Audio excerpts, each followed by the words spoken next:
படிக்கக்கூடாதுன்னு வகுப்பறை விட்டு வெளியே அனுப்பின மாணவனிடம் ஒட்டுமொத்த நாடும் கை கட்டி நின்ற தினம் என்று. நமக்குன்னு வீடு இருக்கும், நம்ம வீட்டுக்குன்னு செட்டைன் ரூல்ஸ் இருக்கும். என்ன சாப்பிடணும், என்ன சாப்பிடக்கூடாது, என்ன பண்ணணும், என்ன பண்ணக்கூடாது, எல்லாமே நம்ம ஃபேமிலி டிசைட் பண்ணுவாங்க. அதே மாதிரி இந்தியாவுக்கு ஒரு பெரிய ரூல் புக் இருக்குது, அதுதான் கான்ஸ்டியூஷன். அப்படி இந்த கான்ஸ்டியூஷனில் என்னெல்லாம் இருக்குது, நம்ம பண்ண வேண்டிய கடமைகள், நமக்கான உரிமைகள், இந்த கவர்மெண்ட், கோர்ட், போலீஸ் அவங்க என்னெல்லாம் ஒர்க் பண்ணணும் எல்லாமே இந்த கான்ஸ்டியூஷனில் தான் இருக்குது. நவம்பர் 26, 1949 தான் இந்த இந்தியன் கான்ஸ்டியூஷன் ஃபுல்லாக கம்ப்ளீட் ஆயிருக்கு.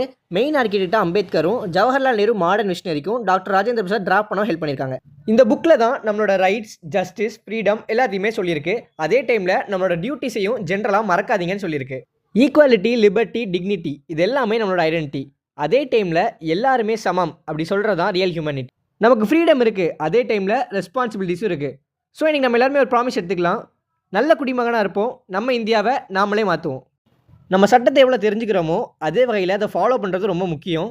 ஸோ உங்களுக்கு இந்த வீடியோ பிடிச்சிருந்தால் லைக் பண்ணிக்கோங்க. இதே மாதிரி நிறைய வீடியோ தெரிஞ்சுக்க நம்ம பேஜை ஃபாலோ பண்ணிக்கோங்க.